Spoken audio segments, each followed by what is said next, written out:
চৰাইদেউৰ শ্ৰীমন্ত শংকৰদেৱ সংঘৰ বাৰ্ষিক অধিৱেশনত বৃক্ষৰোপণ কৰে সমাজকৰ্মী বলোৰাম চেতিয়াই।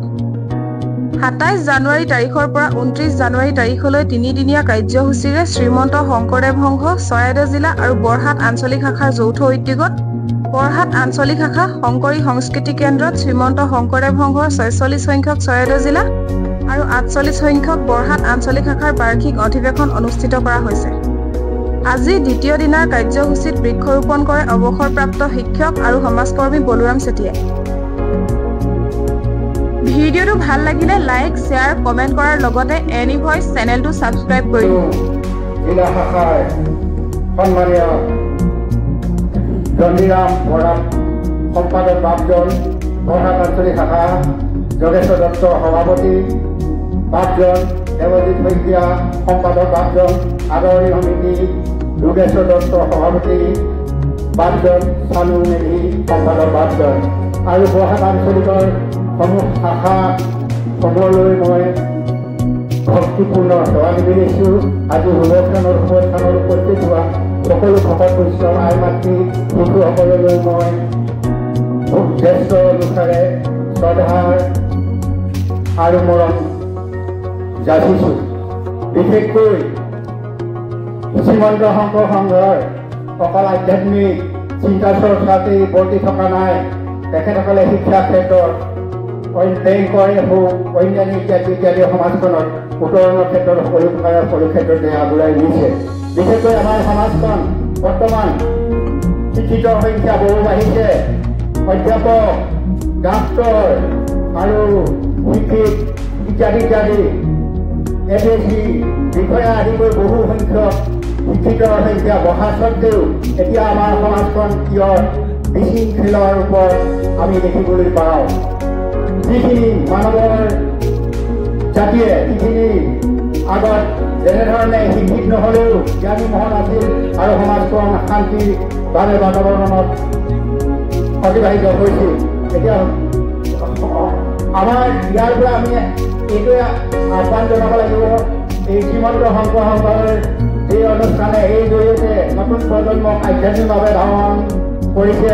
বিশেষকৈ ধৰ্ম হৈছে মানুহক দেৱতলৈ ৰূপান্তৰ কৰে, ধৰ্মই হৈছে শান্তি ঐক্য অটুট ৰখাত সহায় কৰে, ধৰ্মই নৈতিক স্খলনৰ বাধা দিয়ে আৰু ধৰ্মৰ আত্মাই পৰমাত্মাৰ লগত মিলি যোৱাত সহায় কৰে।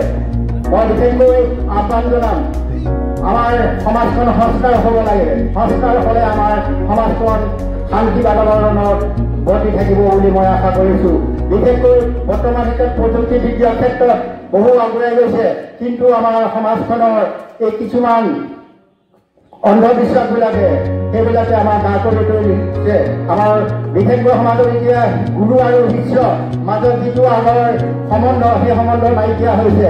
মহাপুৰুষ শ্ৰীমন্ত শংকৰদেৱ গুৰুজনা আৰু মাধৱদেৱ শিষ্য যি মধুৰ সম্পৰ্ক আছিল, সেই সম্পৰ্ক আজি এই সমাজত দেখা পোৱা নাযায়। শিক্ষক আৰু ছাত্ৰৰ মাজত কিয় বেলেগ হৈছে, শিক্ষকে ছাত্ৰৰ ওপৰত কিয় আক্ৰমণ কৰিছে, সেইবিলাক আমি সাধাৰণতে আমাৰ সংবাদ মাধ্যমে আমি পেপাৰে কাগজে পত্ৰে পাইছোঁ। মই ভাবোঁ, আশা কৰিছোঁ আমি এই আধ্যাত্মিক চিন্তা চৰ্চাত আমাৰ শ্ৰেণীকোঠাৰ পৰা আমি নতুন প্ৰজন্মক শিক্ষা দান কৰিব লাগিব। তেতিয়া আমাৰ সমাজখন সংস্কাৰ হ'ব। সংস্কাৰ হোৱাৰ লগে লগে আমি সমাজখন আমাৰ এটা পৰিৱেশ সৃষ্টি হ'ব আৰু সেই পৰিৱেশত আমি বৰ্তি থাকিবলৈ হ'লে শান্তি সম্প্ৰীতি সুদাদাল সুদৃঢ় কৰিব লাগিব।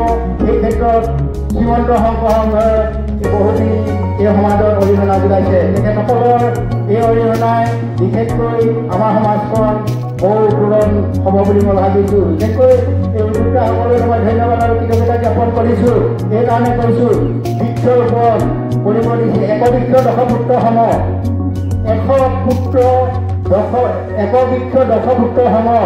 বৃক্ষই আপোনালোকে নিশ্চয় জানে, বৃক্ষ উদ্ভিদগতে জীৱ-জগতক সহায় কৰে। উদ্ভিদে ডালে পাতে ফলে ফুলে সকলোবিলাক দিয়ে, কাঠ দিয়ে, জীৱ-জগতক দিয়ে, কিন্তু নিজেই গ্ৰহণ কৰে। আমি ইয়াৰ পৰা উদ্ভিদৰ পৰা আমি জ্ঞান ল'ব লাগিব। আমি যি কামত বৰ্তি থাকোঁ, হওক শিক্ষকেই হওক, চাকৰিয়ে হওক, ব্যৱসায়ীয়ে হওক, কিন্তু আমি ত্যাগী মনোভাৱে আমাৰ সমাজখনৰ কাৰণে আমি সকলোৱে কাম কৰিবই লাগিব বুলি মই ভাবোঁ।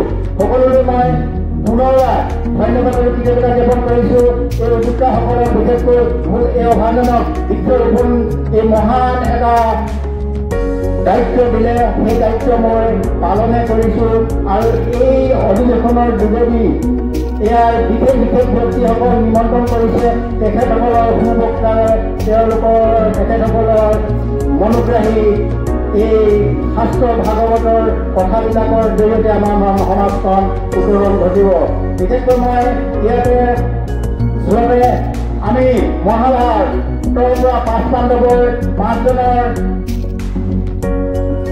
5জনৰ বিষয়ে মই চমুকৈ কৈছোঁ আমি যুধিষ্ঠিৰ পৰা সত্য আৰু আমি ধাৰ্মিক হ'বৰ কাৰণে প্ৰত্যেকেই আমি তাৰ পৰা জ্ঞান ল'ব লাগিব ভীম যেনেধৰণে শক্তি আৰু বলৱান আমি ভীমৰ দৰে শক্তি আৰু বলৱানে সকলো প্ৰস্তুত হৈ থাকিব লাগিব অৰ্জুন আপোনালোকে দেখিছে অৰ্জুন হৈছে পানী চাই কি লক্ষ্য আৰু উদ্দেশ্য আছিলে ওপৰৰ মাছে হওক বা চৰাইজনী কটনিক তাক কি নিক্ষেপ কৰিছিলে চকুত আমাৰ লক্ষ্য আৰু উদ্দেশ্য সকলো লক্ষ্য উদ্দেশ্য আমাৰ থাকিব লাগিব অৰ্জুনে যেনে লক্ষ্যত উপনীত হৈছে আমাৰ লক্ষ্য উদ্দেশ্য সকলো উপনীত হ'বৰ কাৰণে প্ৰয়াস কৰিব লাগিব নকলো নিচিনা আমি সুন্দৰ হ'ব লাগিব নিজৰ দেহাটো সুন্দৰ কৰাৰ লগতে নিজৰ ঘৰখন নিজৰ গাঁওখন জিলাখন আৰু ৰাজ্যখনলৈ আমি সুন্দৰকৈ সজাই পৰাই ৰাখিবৰ কাৰণে আমি প্ৰয়াস কৰিব লাগিব আৰু সহজে সকলোৰ লগতে সম্প্ৰীতি সূতাডাল সুদৃঢ় কৰিছিলে আমি সকলোৰ লগতে সমন্বয় সূতাডাল সুদৃঢ় কৰিব লাগিব সকলোৱে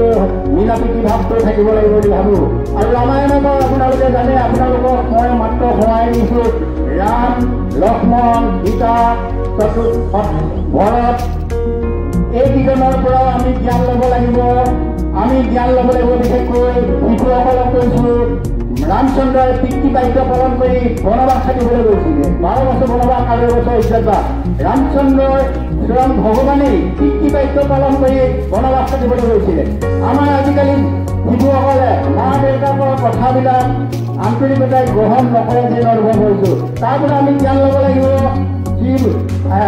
ৰামচন্দ্ৰৰ পৰা আমি পিতৃ বাক্য পালন কৰিব লাগিব ঘৰতে ভাতৃত্ববোধ ককায়েকৰ আসন যেতিয়া বনবাসলৈ গৈ সিংহাসনত নিজে গ্ৰহণ কৰা নাই খৰমটোকে সিংহাসনত থৈ এই ৰাজ্য পালন কৰিছে আমি তাৰ পৰা ককাই ভাইৰ ভাতৃত্ববোধটোক ল'ব লাগিব সীতা বনবাসত দিয়া স্বত্তেও কোনো তাৰ পৰা কেতিয়াও বিচলিত হোৱা নাছিল সেই আজ্ঞা পালন কৰিছিলে ঠিক তেনেধৰণে বহু আমাৰ উদাহৰণ আছে সেই উদাহৰণৰ পৰা সেই মহান ব্যক্তিৰ পৰা ভাষণৰ যোগেদি